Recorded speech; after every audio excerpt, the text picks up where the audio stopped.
আসসালামু আলাইকুম। এখন এই ভিডিওটা দেওয়ার কোনো উদ্দেশ্য আমার ছিল না। বাট আমার ভার্সিটির কয়েকজন ছোট ভাই-বোনের মনোবল, সাহস দেখে সত্যিই আমি মুগ্ধ হয়েছি। ওদের প্রথম কথাই ছিল এটা যে নিজ ভার্সিটির কাউকে পেয়েছি, যার সাথে সরাসরি কথা বলতে পারবো, পরামর্শ নিতে পারবো। মূলত বিজনেসের ক্ষেত্রে প্রথমেই যে বিষয়টা থাকে সেটা হচ্ছে আপনার প্রোডাক্ট চুজ করা। আপনি কোন প্রোডাক্টটি নিয়ে কাজ করতে চাচ্ছেন, সেটা আপনার দেশের অভ্যন্তরের না বাহিরের। যদি দেশের বাহিরের হয় তাহলে তখন মাথায় আসে আমি সেটা নিয়ে আসবো কিভাবে, কার মাধ্যমে নিয়ে আসবো, কাকে বিশ্বাস করব। এটা ভেবে আমরা মাথা নষ্ট করে ফেলি। আর হ্যাঁ, এটা আমার ক্ষেত্রেও হয়েছিল। আমরা ফ্রেন্ডরা তো ভেবেছিলাম যে চলো আমরা ভিক্টোরিয়া পার্কে চা বিক্রির মাধ্যমে আমাদের বিজনেস শুরু করি। মূলত সোর্সিং করা, কারো থেকে হেল্প পাওয়া, পরামর্শ নেওয়া, এসবের কোনো কিছু আমি পাইনি, যার ফলে কখনো সামনে এগোনোর সাহসই পাইনি। বাট বিজনেসের ভূত কখনো আমার মাথা থেকে নেমে যায়। ছোটখাটো অনেক অনলাইন বিজনেস আমি করেছি, রিটেইলিং বিজনেস, কিন্তু বড় কিছু করার সাহস কখনো করে উঠতে পারিনি। চাকরি কেন জানি আমার বরাবরই ভালো লাগে না। এখনো পর্যন্ত একটা অ্যাপ্লাইও আমি করিনি। পরীক্ষা তো দূরে থাক, আর ঢাকার পরিস্থিতি তো জানেনি। আর কিছু না বল, তো ওরা জানতে চেয়েছিল বাহির থেকে প্রোডাক্ট নিয়ে আসা তো রিস্ক, বা এই সোর্সিং আপনি কিভাবে করছেন, কার মাধ্যমে নিয়ে আসেন, যদি টাকা মেরে দেয়, প্রোডাক্ট না আসে, আরো অনেক কথা। আর হ্যাঁ, এই কোয়েশ্চেন গুলো অবশ্যই যে কারো মাথায় আসবে, ফার্স্টলি আমারও আসতো। এই বিষয়টা আমি ক্লিয়ার করবো এখন। আপনারা হয়তো অনেকেই জানেন চায়নার যে গুয়াংজু সিটি, সেটা কিন্তু বিজনেসের জন্য অনেক ফেমাস।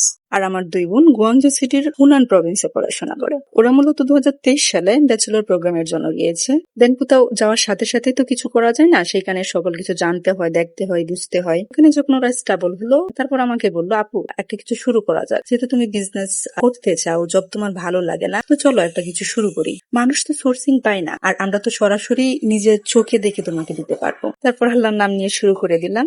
ইনশাল্লাহ যাই হয়। আর এখানে প্রোডাক্ট কম বেশি হওয়ার বা হারানোর ভয় নেই। ওরা আমার পছন্দ মতো প্রোডাক্ট কিনে কিনে ওদের ডর্মে রেখে দেয়। দেন কেনা শেষ হলে আমাকে ছবি পিক দেয় যে আপু ঠিকঠাক আছে কিনা। আমি ওদের বলি যে দেখো আমি যে কোয়ান্টিটি চেয়েছি সে পরিমাণ এসেছে কিনা, বা কোনো যদি ভাঙ্গা বা কোনো কিছু হয় সেক্ষেত্রে রিটার্ন দেওয়া যায়। দেন কেনা শেষ হলে ওরা বাংলাদেশে পাঠিয়ে দেয়। আর আমার এই বিজনেসের সাহসটা মূলত আমার নিজের মানুষ, নিজের বোন দুজন চায়নাতে থাকার জন্যই পেয়েছি। লাস্টলি সিদ্ধান্ত নিয়েই ফেললাম, নিজের বোনরা যেহেতু আছে, একবার চেষ্টা করে দেখাই যাক না কি হয়। আমার তো একদিনে বিলিয়নিয়ার হতে হবে না, ইনফ্যাক্ট আমার দরকারও নেই। আমি জাস্ট চাই নিজেকে বিজি রাখতে। আর পড়াশোনা যেহেতু করেছি, কিছু তো একটা করতেই হবে। আর আমরা যারা ভার্সিটির স্টুডেন্ট, তাদের ক্ষেত্রে দেখবা ম্যাক্স দেরি পরীক্ষার আগে পর্যন্ত কোনো পড়াশোনাই নেই। হ্যাঁ, সেটা আমার ক্ষেত্রেও হয়েছে। তো এই সময়টা কি করি? আড্ডা, গসিপ, টিউশন, ফোন চাপাচাপি, টুইটার, ল্যাপটপ ঘাটাঘাটি, হ্যান ত্যান। বাস, কিছু করতে চাইলে সেটা পড়াশোনা অবস্থায় শুরু করা উচিত। তখন না তুমি অনেক হেল্প পাবা। আর সেটা হতে পারে জব প্রিপারেশন, বিজনেস, এন্টারপ্রেনার, যাই হোক না কেন,